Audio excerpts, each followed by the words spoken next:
記者の方を中心に質問というと、はい、現役記者中心にお願いできれば、わかりました。はい、よろしくお願いします。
With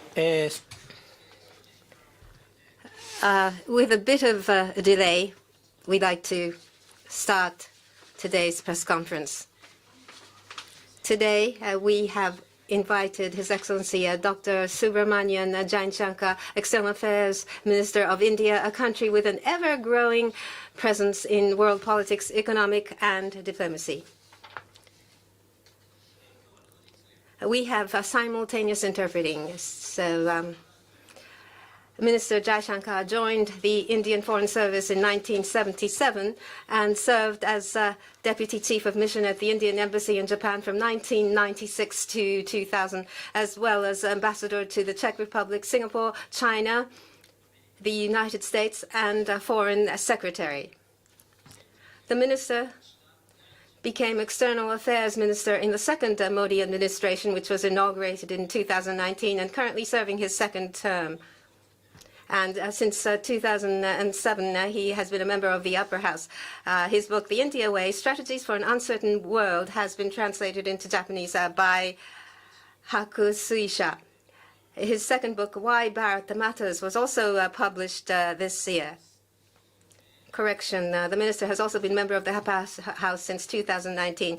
This will be an opportunity to hear from the minister who has been at the forefront of the Indian diplomacy for a long time and still at the heart of it. This time, the minister is in Japan for the Quad Foreign Ministers meeting and has agreed to hold a press conference to sum up his visit to Japan. So far, from India, we had His Excellency Vajpayee, then Prime Minister, as well as Their Excellencies former Prime Minister Narasimha Rao and former Foreign Minister Mukherjee have taken the stage. As a member of the Indian Cabinet, Foreign Minister Jaishankar will be taking the stage for the first time since 2014. Today, we have, in addition to the Foreign Minister, we have to your right, His Excellency C.B. George, Ambassador of India to Japan, and to your left, Mr. Nagaraji Naidu, Director General in charge of Americas in the Ministry of External Affairs. We'd like to have the Foreign Minister speak for about 10 minutes, after which we will move on to Q&A with the audience and those participating online. We will now start taking questions online, so please write in the QA with your name and affiliation. The moderator will be Akio Fuji, board member and chairman of the Planning Committee of JNPC and executive chair of the editorial board of Nikkei Inc. The conference will be conducted in English and Japanese with simultaneous interpretation. The interpretation will be provided by Mrs. Mariko Nagai and Ms. Yuri Yoshikuni of Simul International. And now, Minister, could we ask you to take the floor, please?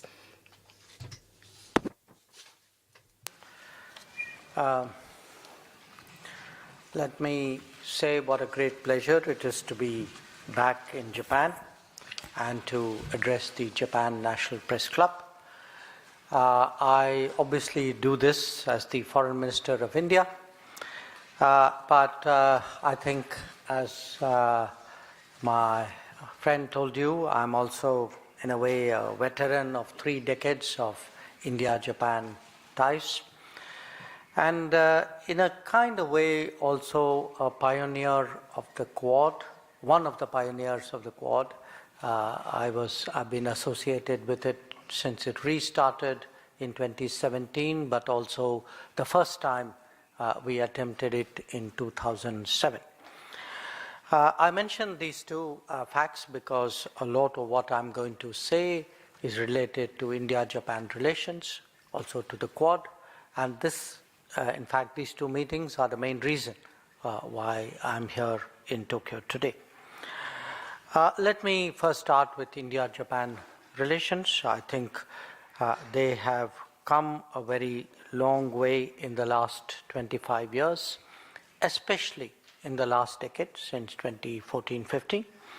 And there are many reasons for this. For us, history has never been a burden. Politics has actually been very helpful. Economics has become a larger factor. Technology has made its contribution. And culture and tourism a larger connect. And our people-to-people ties have steadily expanded. Each of these actually has room for further growth. which is exactly the focus of my discussions, which I just finished with Minister Kamikawa Yoko. Clearly, neither of our countries live in isolation. Our ties are shaped by the regional and global environment. And in an era of new capabilities and new technologies, indeed of new challenges and new stresses, we do need a contemporary partnership. That is what we believe is today in the making between India and Japan. Where India is concerned, recognize that we are currently the 5th largest economy in the world, which is substantially higher than and larger than what it was when I was first associated with this relationship. The growth rate in India, even after COVID, is in excess of 7% and is likely to remain so for many decades to come. The changes of the last decade, we expect that to unfold further, have made India a globally relevant player, globally relevant economic player. Our commitment to ease of doing business, to promoting ease of living, to ensuring Make in India, to building rapid infrastructure, for digital delivery and inclusive growth, all these combined are today transforming the landscape in India. Poverty levels in India have also dropped dramatically, and the middle class is growing rapidly. Industrial growth has been robust, and in some sectors they have been facilitated by a scheme called production-linked incentives. Now, why am I saying this to you? I'm saying this to you because it is important for our partners in Japan to appreciate the scale and intensity of the changes which are underway in India. To give you a sense, a feel really for the change, if you look at the last 10 years, we have on average built 8 new airports every year, about 1.5 to 2 new metros, 2 new metros in new cities every year. We build today 28 kilometers of highway every day.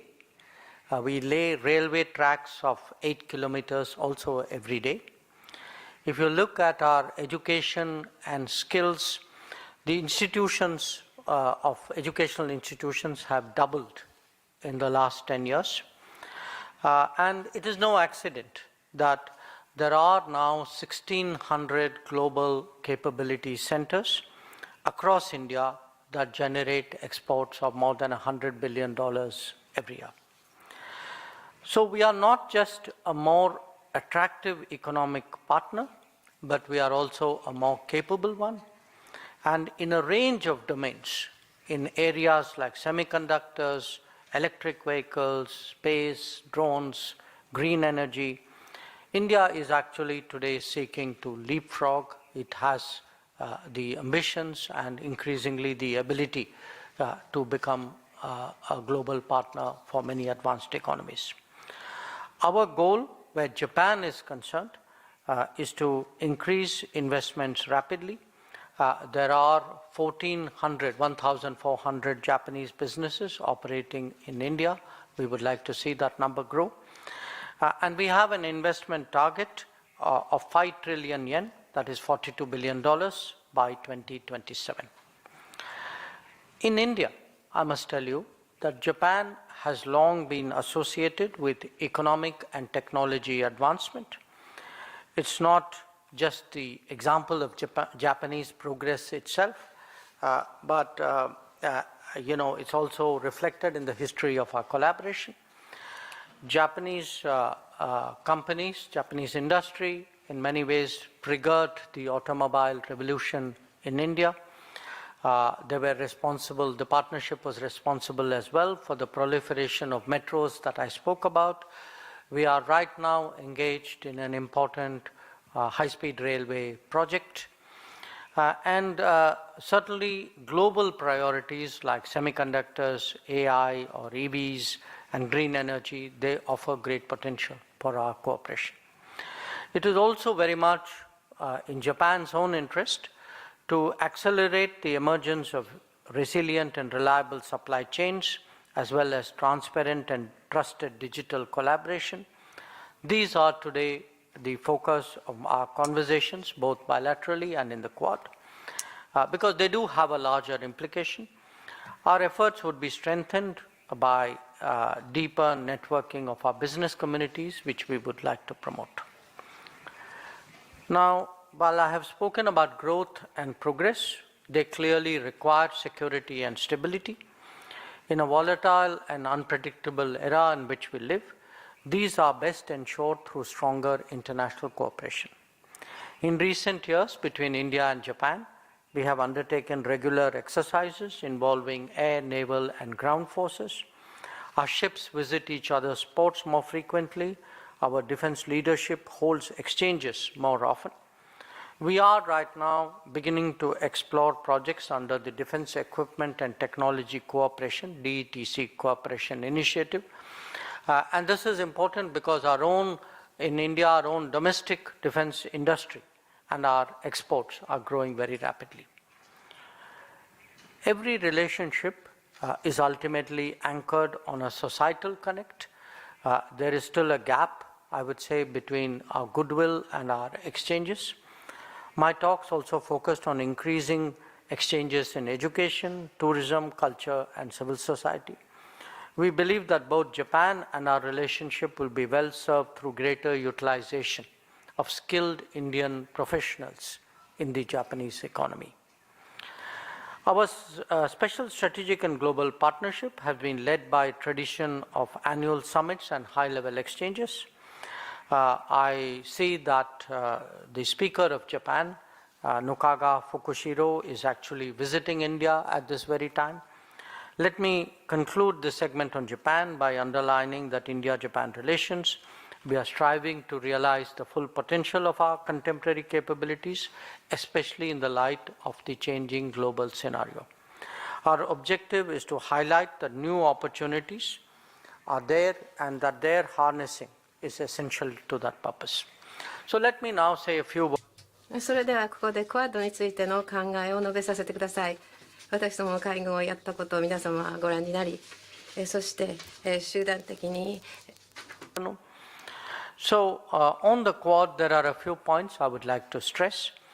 One, that the Quad is in the field of critical and emerging technologies. We are strengthening supply chain resilience. We are advancing telecom technology, including 5G and O-RAN, and we are promoting digital connectivity.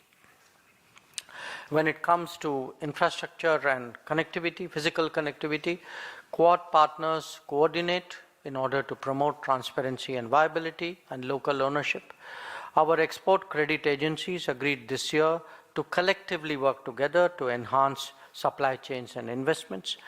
We offer training to infrastructure policymakers and practitioners, and we are developing a high-level principles for digital public infrastructure.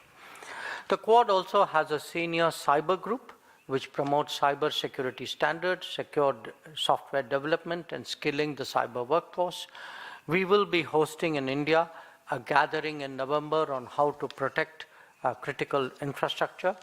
And we actually have a virtual exercise of CERT teams as one of the next steps in that regard. The Quad also cooperates or has started cooperating recently on space. We have organized capacity building workshops in the Indo-Pacific for many countries, and we are actually contemplating a pilot project in one of the Indian Ocean countries to monitor extreme precipitation using space-based data. Maritime, there's always been a maritime focus for Quad since its inception. In fact, the Indo-Pacific Maritime Domain Awareness Initiative was launched as an outcome of Quad deliberations. It is today unfolding in Pacific and Southeast Asia. We are trying to connect up our fusion centers here. We've also been working on HADR, humanitarian assistance and disaster relief. We have formalized guidelines, held tabletop exercises, and in fact, one very good example of Quad cooperation was there was a big landslide in Papua New Guinea, and we were able, for example, I know our relief supplies were able to reach Papua New Guinea and be of help to people because our Quad partners helped to get it there. Counterterrorism has been a similar collaborative endeavor. We are doing our greater networking. We've already done 5 tabletop exercises. We are working on common principles to counter terrorism. When it comes to the socio-economic domain, I want to say Quad is also working on climate action. We support Indo-Pacific countries in their energy transition, in encouraging climate information exchanges, in discussing disaster risk, resilience, and capacity building. When the COVID was on, I must remind you that Quad countries worked together on providing vaccines. We provided almost 400 million doses in the Indo-Pacific. And today, you know, what began as a vaccine partnership, I think is evolving into a larger health security partnership. And today in the Quad, we are discussing pandemic preparedness, digital health prospects, and even cooperation on cancer. So 2 years ago, when we had a Quad summit in Tokyo, we had launched the Quad STEM fellowships. The first cohort has graduated. The second one will include, other than Quad countries, also students from the ASEAN. There are many other aspects of the Quad. We are having policy planning discussions, digital dialogues, young leaders fellowships, think tank networks. So I'm sharing this as a sort of flavor so that you understand really, in a way, I would say, how the Quad since 2017, since it was reincarnated, how the Quad has emerged as an important and productive platform. It does global good. It certainly contributes, it ensures free and open Indo-Pacific that promotes progress, prosperity, security, and stability. I felt today that, you know, by explaining the twin goals of my trip, the main purpose, of course, was Quad, but this trip gave me a chance to engage on India-Japan relations as well. I'll give you a full picture because one supports the other. So this is really, in a sense, the issues which I wanted to put before you. But I would be delighted to respond to these, or if there are any other questions related to India or to Indian foreign policy, I'd be very happy to answer them. Thank you very much. Jaishankar Daijin. Thank you very much, Your Excellency. Now then, I'd like to start the Q&A session. First, I'd like to tell you how to ask a question. If you are in the room, please raise your hand. There are 2 standing microphones. If you are nominated, please proceed to one of those microphones. Please identify yourself by stating your name and affiliation and proceed to your question. Online participants, if you want to direct a question, please use the raise hand button, and please unmute yourself. If you want to ask a question by texting, please enter your question to a Q&A box. I will read your question on your behalf. First, I'd like to ask one question from the moderator. As a moderator, between India and Japan, relationship there between, it's very important, you have stated in your initial remarks. Since some time, political level, the bilateral relationship made a huge progress. However, when it comes to business relationship, the relationship is lagging behind. I think you said that in your presentation. So the investment plan that you have was introduced in your presentation. Japanese companies are aware of the full potential of the future growth of India. They are cognizant of that. But some companies are still reluctant to go to India because of the business practice and legal systems and other systems of India. Regarding Japanese investment, what kind of initiatives and programs do you think you need in your country? Floor is yours, sir. I said that politics is doing well. I said business is also doing well, but could do much better. I think one of the reasons is that the understanding about India in Japan, especially among Japanese businesses, is perhaps a little bit dated. that, when we, the 4-5 examples that I gave about how India is changing, I don't think many Japanese companies readily know that there are 8 new airports being built in India, or that there are 30 kilometers of highway. They may not associate this kind of infrastructure growth really with India. Similarly, if you look today at ease of doing business, there's been a lot of progress in cutting the bureaucracy, simplifying paperwork. The interesting thing is we are today globally the largest recipient of FDI in the world. So we must be doing something right if the rest of the world is investing so heavily. So I feel perhaps some of our messages which may have resonated, gone well with in some other geographies have not done so well in Japan. So if something is not up to your mark, I think it's natural. You work harder, you speak better, you get across the changes, you communicate the changes that are happening. And quite honestly, that's one of the reasons I'm here. That I hope that when people read about this in tomorrow's newspaper or on their websites or on the social media, that they will get a sense that this is not the India of, let us say, 10 years ago, definitely not of 20 years ago, that all these changes are taking place. If you just, when I say that, say, the number of skilled people, we are heading to an era where actually the availability of talent and skills is going to be very, very important, because after all, AI will require, what does AI require? It requires a lot of energy, and it requires a lot of brain. So you will need more people involved in it. So I think it's, to me, how to update the understanding of Japanese business. This is one of my key objectives. So we've also been in touch with some of the key associations. I've invited them to come to India to see some of this for themselves. And even with the speaker, I think there is a business delegation traveling. I hope they will make full use of it. はい、ありがとうございます。それでは、 Thank you very much. We'd like to entertain questions. The person in the front.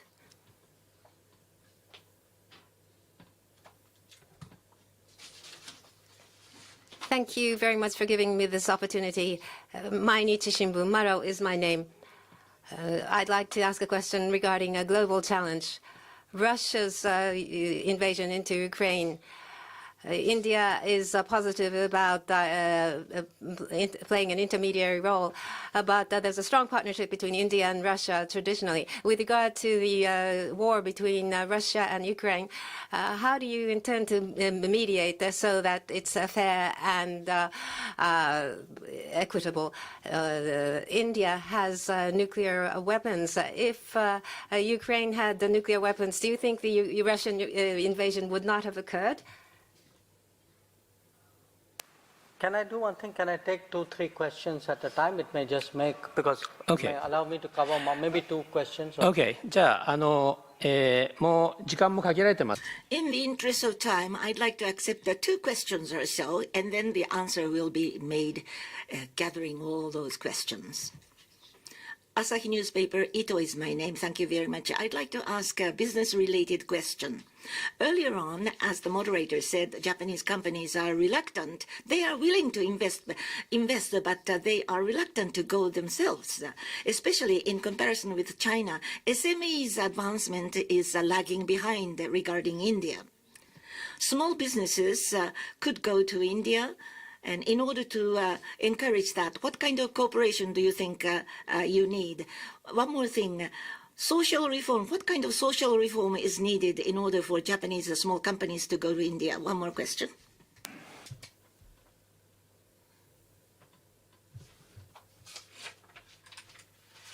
Dominguez from the Japan Times. Thank you so much for your time. There have been reports in Indian media that Prime Minister Modi is planning or considering a trip to Ukraine.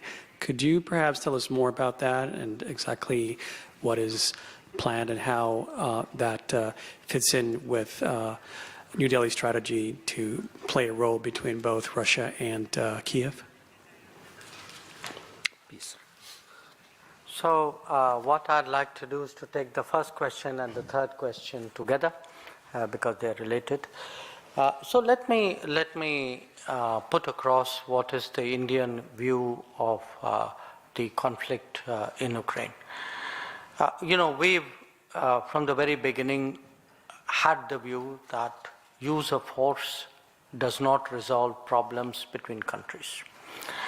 And in the last 2.5 years, as this conflict has deepened, it has cost lives, it has done economic damage, it has had global consequences. I mean, if you look at parts of Asia and Africa and Latin America, it has actually impacted other societies. It has created food shortages, it has raised energy costs, it has created fertilizer supply problems, it has contributed to global inflation. In some cases, it has even directly triggered economic crisis in countries. So it is something, it's very serious as it is, but its implications in a globalized world is even more serious. So we recognize that. Our position has been that we do not think that a solution will emerge from the battlefield, that the war may go on, lives may be lost, the positions may shift here and there, but we're not going to see a decisive outcome which will settle it. So from the very start, and this feeling has grown in recent months, we believe that there must be a return to dialogue and diplomacy. If you recall, at the early stages, there were some discussions directly between Ukraine and Russia.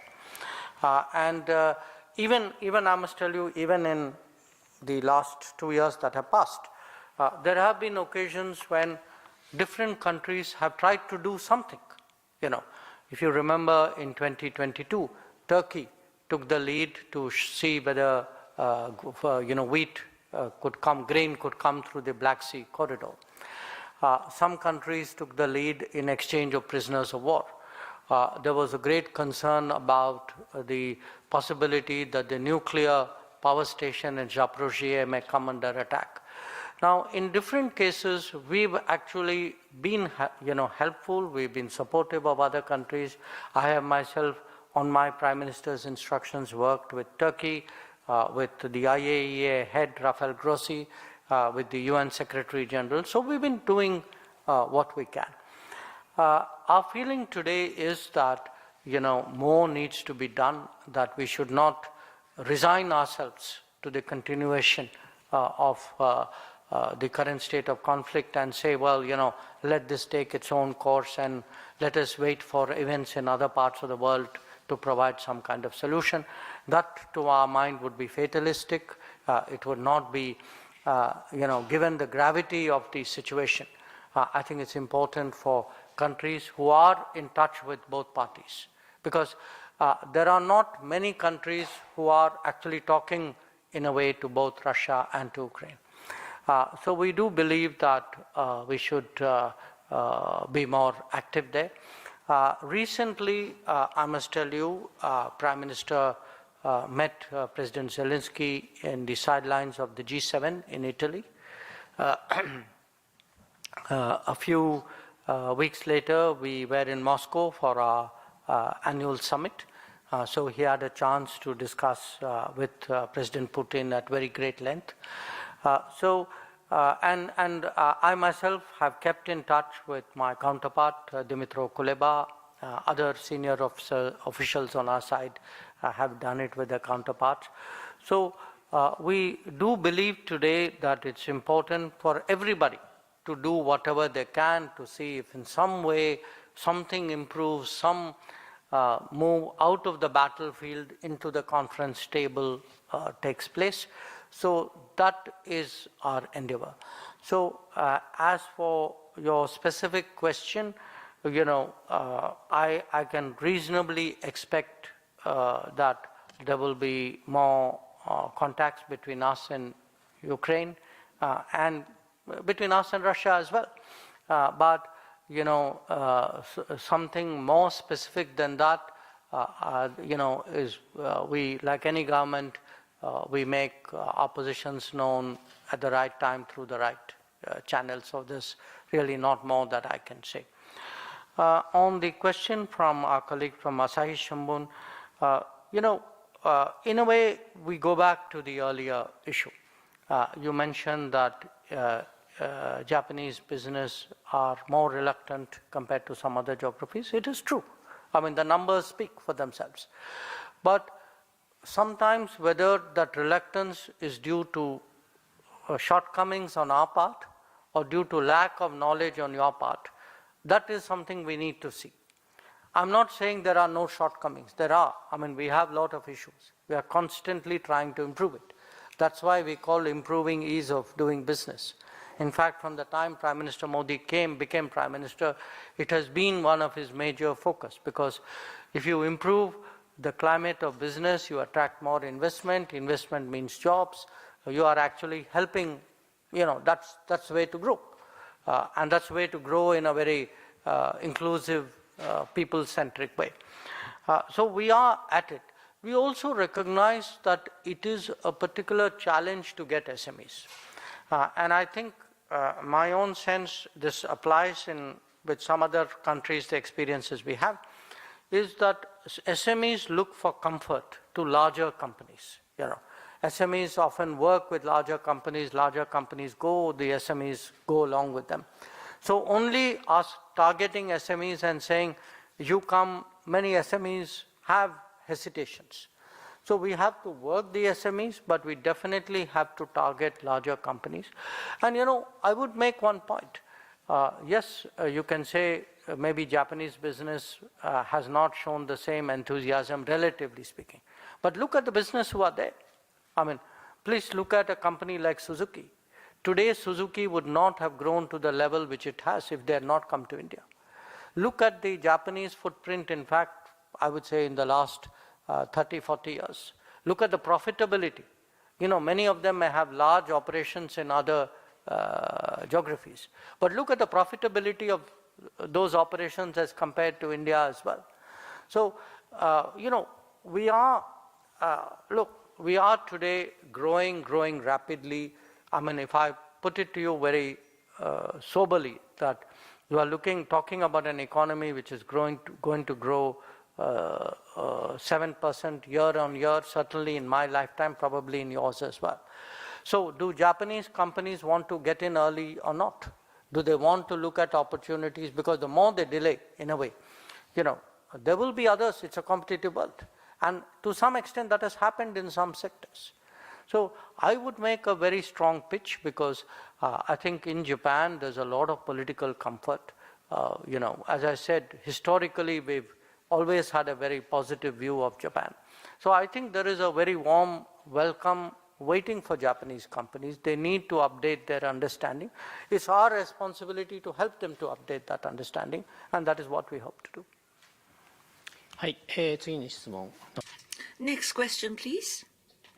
The person in the last row, lady, please.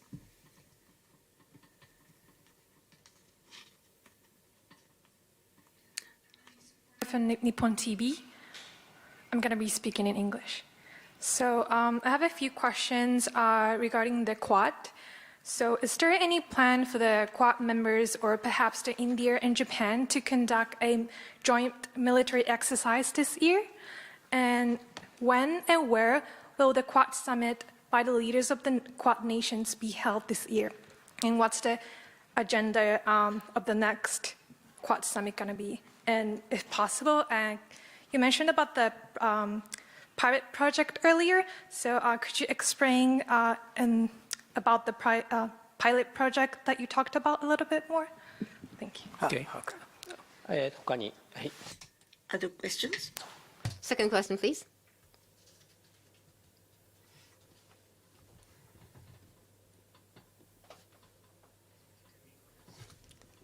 From Nikkei newspaper, and I will be speaking in English as well.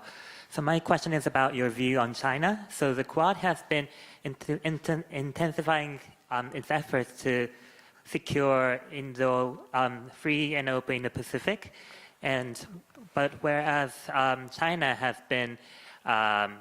has been engaging in conflicts with Philippines, for example.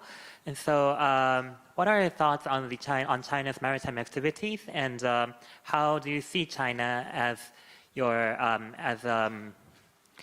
a partner and as a rival to your country? Thank you. はい、もう一問 There is a question online. I'd like to take one question online. Recently, in the related book published in Japan, these books talk about under Mr. Modi, democracy makes drawbacks, and rather India prefers the relationship with Russia or China sharing value with them. Do you have any rebuttal to such points expressed in the recently published books? The floor is yours, sir. Okay. On Quad, we have military exercises with individual Quad members. We have with Japan, we have with US, we have with Australia. It also so happens before the Quad was second time it was reincarnated in 2017, that there is an exercise, naval exercise called Malabar, which has been going on for many, many years. But I want to be clear here. The Quad does not deal with exercises. The Quad basically looks at a whole set of domains. I shared some of it, technology, connectivity, human resource development. It deals with maritime security, but maritime security more from the point of view of global, of maritime domain awareness. How do we cooperate on, ensuring that shipping is secure? So the Quad itself does not directly oversee. For example, today we had a discussion for many hours. So we did not discuss military issues per se. So I think sometimes there is a confusion in that regard. So I thought I should clarify that to you. Your question on the summit, India is the host for this year's Quad at that level. And we are still discussing when to do the summit. When you ask me what is the agenda, I think we came up today, we of course reviewed the progress, what we've done in the last year, but we definitely came up with some new ideas. And I think those will all be feeding into what will be the summit. But I can generally tell you that the agenda, the idea, for example, is disaster resilience, or digital. We're putting a lot of emphasis on digital, on critical emerging technologies, on physical connectivity, on how to, build capacities across the Indo-Pacific. So what is the idea? There are two ideas. One, how do you do global good? The second is, how do you give countries the ability to make more choices freely based on merits? The choice is for them to make. But our contribution would be to build in them the capacity to evaluate and make those choices. So I think that is what we are looking at. I spoke about pilot projects. We have one project on telecom in Palau. But we are also offering a project on space-based, data for extreme weather events, which we are, I think, considering offering to Mauritius. On the second question, what are my views on China? That by itself will take a very long time. But I would only say this, more than we obviously have views on China which are based on our experience. Right now, I have to be honest, our relations with China are not doing very well. The main reason for that was that in 2020, during the COVID, China brought very large forces to the border areas between India and China, in violation of agreements that we had with China. And that created, tensions. It led to a clash. There were people who died on both sides. And the consequences of that, because the issue has not been resolved fully, continue. So right now, if you ask me, how are your relations with China, I have to tell you they are not good, they are not normal right now. But obviously, as a neighbor, we hope for a better relationship, but that can only happen if they respect the line of actual control and if they respect agreements which they have signed in the past. Now, but when we look at the larger region, I would say it's not just China. We would look at any country, does that country contribute to global good, to stability? Are there political and economic activities helpful for a prosperous, free and open region? So there would be some I would say, conceptual metrics which we would use for any country when making a judgment whether, in our view, at this time, are the policies of those countries helpful, or do they align with the direction we are going or not. And I think there, some of the issues which you yourself mentioned, I think those are certainly issues that merit our attention. The last question, the online question, I think the democracy drawbacks. Look, we've been a victim of a very intensive and sustained campaign on, about democracy. Now, we just had our elections some weeks ago. While our elections were going on, people attacked. They said the election won't be fair. They said the election machines, the voting machine won't be okay. They said, we don't know what the results are going to be. Now, you look actually at what happened. So I put it to you that, for me, it's very disturbing to see when the institutions and practices of a democracy are targeted by vested interests. And if those vested interests come from another democracy, then it's actually very disturbing. I mean, tomorrow, surely, Japanese would not like other countries to start commenting on Japanese politics, Japanese voting, Japanese way of decision making, what did you do right, what did you do wrong. So I think countries need to respect each other. I think democracies need to respect each other even more. So, when you say, this is, I think whoever asked that question, it shows how well informed they are if they think our relationship with China is extremely good. My answer would tell you something very different. In fact, what am I saying? I'm actually saying my relations with Japan are very good. The Quad has been very good. Look at the Quad. Therefore, we're all democracies. So if Quad is doing well and India-Japan relations are doing well, I think that answers the question. はい、そろそろ時間ですが。We are approaching the closing time, but I'd like to accept the only two questions. He has kindly agreed to accept. So one more person in the hall, and if not, I will accept. There is another person in the hall. Please proceed. Please be succinct. Iwata from Sankei newspaper. You talked about your relationship with China. Now, between India and the China relationship and border area tension is rising. For the solution of this problem, what do you expect of a Quad in order to solve this tension relationship between India and China? And you said that the solution is not found on the battleground. And what was the reaction of President? What was the reaction from U.S. or Japan regarding that comment? Next question, please be succinct. Thank you very much. This is Alice French from Nikkei Asia. I know that you just mentioned respecting other countries and not commenting on other democracies, but the US does, of course, have a major election coming up this November.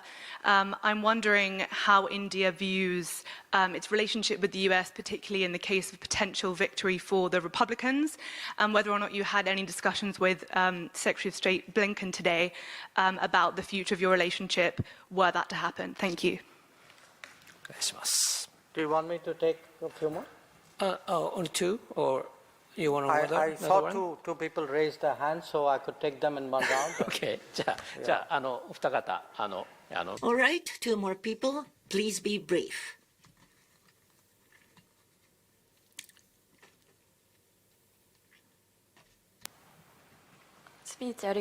Thank you very much for your presentation. TBS Television, Ochia is my name. My question, India-Japanese relationship. You said that tourism, culture, and education, in these domains, you wanted to see the relationship develop more.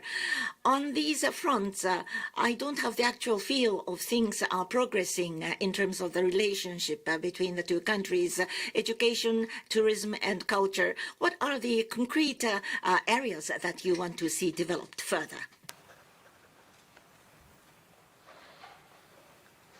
Thank you very much. Matsumoto Mainichi Shimbun. Japan-India relations, a special strategic global partnership. It's been 10 years since it's been elevated to that level, and it's a milestone year. And you've said that you need to see a partnership with regard to future partnership between Japan and India. Did you talk specifics with Foreign Minister Kamikawa? Thank you. The question to me was, what did the Quad have to say about the India-China issue? I think that was the question. Look, we have a problem, or I would say an issue between India and China. We obviously have a relationship with China. I think it is for the two of us to talk it over and to find a way. Now, obviously, other countries in the world would have an interest in the matter because we are two big countries, and what the state of our relationship has an impact on the rest of the world. But we are not looking to other countries to sort out what is really an issue between us and China. It is for the two of us to sort it out. And that is what we are doing. I mean, I have myself met Foreign Minister Wang Yi twice this month, just a few days ago in Lao PDR. And we have been, very clear with the Chinese that this is an issue between us and we need to settle it between us. And the issue is a very clear one, which is if countries have agreements, countries must abide by agreements. You asked me what are the reactions of other countries about our remarks on solutions not coming from the battleground. Well, we have said this publicly. I have said this in the Quad as well. I think sometimes Quad partners may agree. Sometimes the nuance may be different, or they may have a different view. This is, each country would have its own view, especially of something as complicated and challenging as the conflict which is currently underway in Ukraine. On the question about what is happening in American politics, look, if I have just said that I don't think it's really appropriate for people in one democracy to comment, especially with an agenda on the workings of another democracy, surely now you're not expecting bad manners on my side, if I'm complaining others do not follow the right etiquette, I think it's important at least I set an example. So the best answer I can give you is not to answer that question. On the India-Japan relations, yes, our tourism numbers can improve. It's growing, but it can definitely improve. Our education numbers are not good. So we have been discussing it with our Japanese partners. We feel there should be a greater effort made to get Indian students. There are more than 1 million Indian students studying across the world. I think the number of Indian students in Japan is what? 1,500. Okay. So clearly something is missing there. And so today, in fact, Minister Kamikawa informed me that Japan was extending the JET program to India. So we have to look at a number of steps. I don't think there's a single, we think, for example, there are countries where 1 million Indians go out as tourists. Sometimes millions in plural. But I don't think the tourism numbers are that great in Japan. You know, they're very high in Thailand, they're high in Singapore, they're high in the US, in Europe. So I think changes in visa policy, changes in education policy, getting more familiar. It's not only business which is not familiar with India. I think many Japanese civil society organizations, even universities, I think their picture of India is a very old picture. So, you know, like in our digital world, I think they all need to press a refresh button. The last question, 10 years of the special global strategic partnership. Yes, we discussed what should be the new agenda in a way. And if I were to sum up, one part of it is exactly what I said, which is more students, more tourism, more societal contact.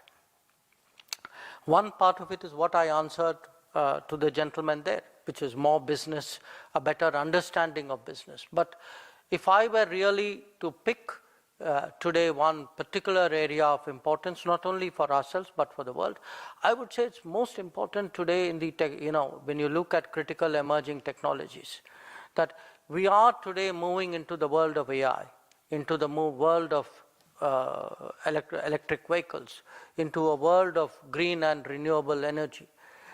These are areas where actually India has a very important contribution to make. If Japan wants to be a major player in these domains, I think the relationship with India will be much more important than it was in the era of old-fashioned manufacturing, when basically Japan concentrated on China. I think the digital AI, drones, these are much more sensitive technologies, and I think it's important to work here with a trusted partner. And I think that is really the hand that India is extending to Japan today in the world. So thank you. That was. Thank you very much. And Jaishankar Gaisho. Thank you very much, Minister Shankar.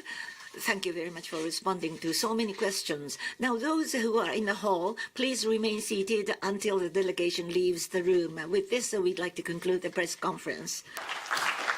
Thank you.